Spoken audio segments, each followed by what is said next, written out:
RRI bisa Anda dengarkan di Maumere di frekuensi FM 88,7, Mbai dan Bajawa di FM 91,7, Haimere di FM 97,3, Labuan Bajo di FM 90,9. Selamat pagi Pak Justinus, salam sehat. Selamat pagi, ada Femi, salam sehat juga untuk kita semua.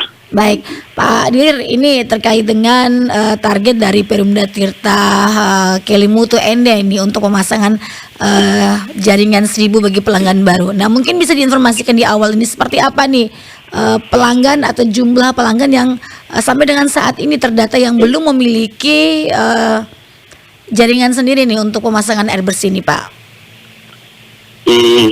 Baik, pendengar RRI di mana saja berada, memang di 2023 ini dalam program kerja kami, saya menargetkan untuk sambungan baru, untuk sambungan baru rumah tangga, untuk bisa mencapai 1000 sambungan.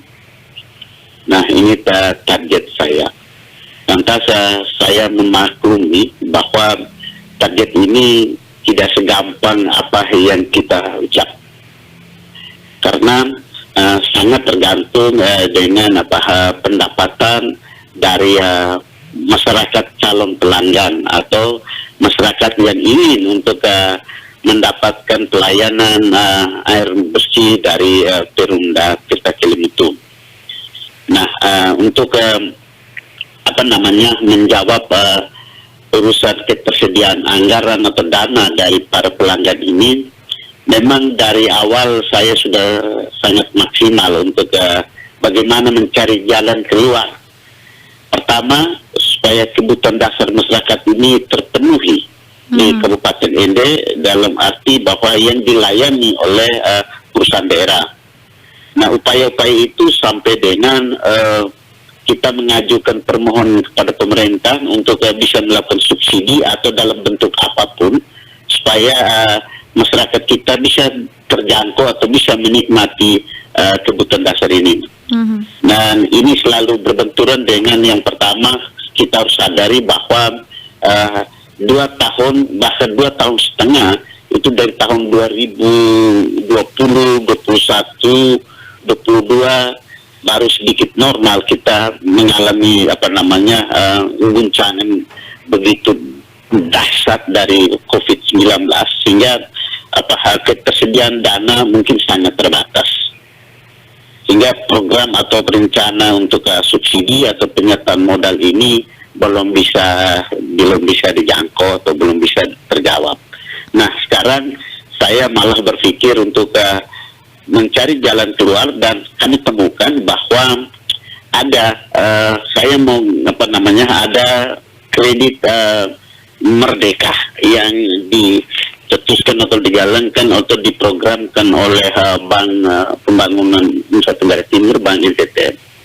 Oleh karena itu, saya mencoba berkomunikasi dengan pimpinan Bank NTT untuk saya menggandeng mereka bagaimana untuk lakukan dana talangan atau dari Bank NTT yang melakukan pembiayaannya terhadap cita-cita atau terhadap kebutuhan masyarakat yang berpenghasilan rendah ini, tetapi tanpa modal. Jadi kreditnya tanpa modal.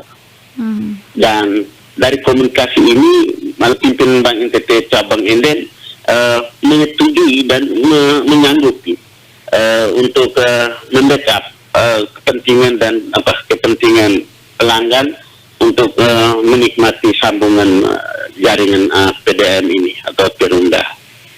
Nah, ke depan sekarang kami lagi bangun komunikasi dan kami akan melakukan PKS supaya pelanggan nanti mendaftar dan syarat-syaratnya, tapi dananya nanti akan dibiayai oleh akan ditalangi oleh Bank NTT. Selanjutnya pelanggan ini mencicil ke Bank NTT tanpa bunga. Itu kredit Merdeka yang hari ini lagi digalang oleh manajemen Bank NTT. Mungkin dengan langkah ini memang tidak gratis, tapi dengan langkah ini membantu supaya pelanggan bisa mencicilkan dengan kemampuan pendapatan mereka per hari atau per bulan dan sebagainya. Dan saya yakin kalau kalau ini bisa terlaksana, pasti masyarakat pelanggan atau calon yang ingin dilayan PDN pasti sanggup. Saya bandingkan saja ketika masyarakat harus pinjam di koperasi harian yang tiap hari bayar dan bunganya bahkan mendekati 100%, masih bisa dilakukan. Nah, ini kalau untuk kebutuhan dasar mereka sendiri dengan tanpa bunga, saya rasa dan saya pikir bahwa bisa mendapat sambutan yang baik dari calon pelanggan ini. Sehingga soal mekanismenya nanti kami akan bangun kerjasama komunikasi dulu dengan Bank NTT, dan kami akan lakukan sosialisasi pada saat pendaftaran nanti. Baik. Mungkin begitu. Jadi ini kerjasama yang coba dibangun oleh Perumda Tirta Kelimutu dengan Bank NTT cabang ND ini untuk biaya pemasangan sendiri dari air bersih ini nih Pak Justinus ya, dan berapa besarannya ini? Reguler kita biaya pemasangan sambungan baru itu 1.850.000. Oke, jadi 1.850.000 ini yang dibantu oleh Bank NTT yang kemudian dicicil kembali nih oleh pelanggan nih Pak Justinus ya?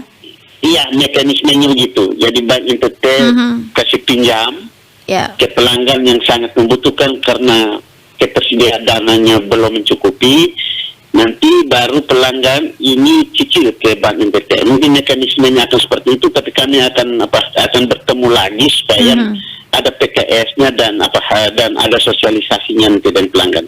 Tapi kami masih melakukan pembukaan pendaftaran, nanti setelah itu baru ada sosialisasi. Baik. Saya yakin bahwa program ini atau yang saya ambil kebijakan seperti ini pasti akan membantu masyarakat. Saya yakin itu. Oke. Nah, kemudian ini rencananya nih setelah masih dengan pendekatan, kemudian masih dengan penjajakan dan sosialisasi serta hal-hal lainnya untuk keperluan dalam mekanisme ini, kira-kira kapan nih targetnya pemasangan ini mulai diberlakukan nih Pak Justinus? Mulai sekarang kita akan sosialisasi, bahkan pagi ini juga Mbak Femi dan RRI sudah membantu kami untuk mensosialisasikan dalam bentuk pemberitaan seperti ini. Nah, bisa per hari ini juga kami sudah mulai buka untuk pendaftar dan juga berkomunikasi, sehingga target kita Mei itu harus sudah bisa action. Mei itu sudah ada pelanggan yang kita lakukan penyambungan atau pemasangan baru yang ditalangi dana dari Bank NTT itu. Oke. Dan ini berlaku untuk masyarakat umum, siapa saja silahkan ya yang ingin memasang air minum barunya nih, jaringannya ini silakan langsung menuju ke kantor PDAM seperti itu Pak Justinus ya? Iya seperti itu, dan tidak berlaku hanya di kota, tetapi berlaku di seluruh wilayah pelayanan kami yang ada di Kabupaten Ende ini. Jadi ini sangat memudahkan masyarakat nih, tinggal datang ke kantor PDAM. Ada persyaratan yang harus dibawa misalnya? Nanti persyaratan nanti kami akan komunikasikan lagi dengan pihak Bank NTT, karena kalau di pihak PDN syaratnya hanya fotokopi KTP, fotokopi kartu keluarga, meterai, dan ada tambah dengan rekening pelanggan tetangga. Oke, jadi ini hal pertama yang dibawa ke ke PDAM ya dari masyarakat yang ingin memasang jaringan baru air minum di tempatnya. Iya seperti itu. Nanti kalau ada syarat tambahan dari Bank NTT, kami akan komunikasikan lagi kepada calon pelanggan. Oke. Jadi mulai hari ini silakan di masyarakat yang ingin dipasang jaringan air minum bersihnya silakan menuju ke PDAM ya. Ini tidak berlaku untuk yang sudah diputuskan kemudian pasang baru kembali, ataukah hanya untuk benar-benar yang masih baru nih Pak Justinus? Kalau pelanggan yang sudah diputus, dia tidak masuk kategori ini karena dia sudah pernah menjadi pelanggan, dan kita harus lihat riwayatnya kenapa diputus dan begitu. Diputus kalau karena banyak tunggakan atau banyak tagihan, ya harus lunasin dulu dan begitu. atau dicicil Oke. dulu, baru kita lakukan penyambungan kembali. Dicicil dulu ini murni untuk penyambungan baru. Oke, jadi ini yang perlu Dan- digarisbawahi juga nih Pak Justinus ya. Dicicil dulu, Iya. kemudian pemasangan kembali, tapi reguler ya, tidak melalui program ini ya. Ya, tidak masuk program ini. Kalau ini program untuk baru sama sekali bagi pelanggan baru. Mhm. Dan kita mulai siap untuk untuk konsultasi. Oke. Calon-calon pelanggan untuk berkonsultasi, dan setelah PPKS ditandatangani itu baru mulai kita lakukan pendaftaran resmi begitu. Baik. Kemudian apa target dan juga komitmen nih dari Perumda Air Minum Bersih Tirta Utama Kelimutu di tahun 2023 selain pemasangan 1000 jaringan baru yang kita berharap ini lancar jaya semuanya di Pak Justinus ya? Ya, kita doakan seperti itu. Tetapi kalau di lapangan ada kendala, itu juga bagian dari perjuangan yang harus kita lewati dan harus kita jalani. Mungkin begitu. Oke, baik, yang terakhir Pak Justinus, harapan dan himbauannya silakan. Baik, untuk masyarakat Kabupaten Ende yang sekarang belum menikmati pelayanan dasar air minum bersih, mungkin bisa mengambil bagian dalam program kerjasama saya dan kami PDAM Perumda dengan Bank NTT ini, karena saya yakin bahwa program seperti ini tidak akan terulang 2 atau sampai 3 kali. Ya, programnya ini sangat tergantung bahwa apa niat dan cita-cita perusahaan daerah terhadap masyarakat Kabupaten Ende. Sehingga coba bagi kita semua yang mendengarkan kami di RRI pagi ini bisa menularkan informasi ini kepada tetangga, kepada khalayak ramai dan kepada keluarga yang berkeinginan untuk menikmati pelayanan air minum bersih dari perusahaan daerah ini. Dan yang berikut, bagi pelanggan-pelanggan saya yang hari ini sedang dilayani PDAM, saya sampaikan permohonan maaf karena sudah 2 hari terakhir saya punya kebijakan menerjunkan seluruh tim karyawan saya untuk melakukan penagihan tunggakan karena sudah terlalu lama kami membiarkan ini, dan 3 hari ini kami sudah yakin bahwa menggugah para pelanggan yang terlena atau kadang-kala terlupakan untuk menjalankan kewajibannya. Jadi kami sampaikan permohonan maaf karena 3 hari, 1 minggu ke depan ini tim kami akan turun langsung menagih di rumah-rumah pelanggan. Dan juga permohonan maaf kami kalau pelayan kami terakhir ini sangat terganggu karena memang musim ini tidak menentu, dan saya sudah sampaikan bahwa kami mengalami dengan proses bencana kemarin, distribusi kami terganggu karena pipa produksi dan dari induknya memang terhantam bencana juga. Saya sampaikan terima kasih atas dukungan kita semua terhadap kerja-kerja kami di PDAM dalam proses melayani kebutuhan dasar masyarakat ini. Kekurangan kami selalu kami tunggu untuk dipenuhi dari kritik, saran dan usul dari para pelanggan dan seluruh masyarakat Kabupaten Ende. Terima kasih, selamat pagi dan salam sehat untuk kita Baik, semua. terima kasih Pak Justinus, salam sehat, salam semangat nih untuk semua petugas-petugas yang menagih ya, dan sukses selalu untuk program-programnya. Ya, terima kasih. RRI Radio Tanggap Bencana COVID-19.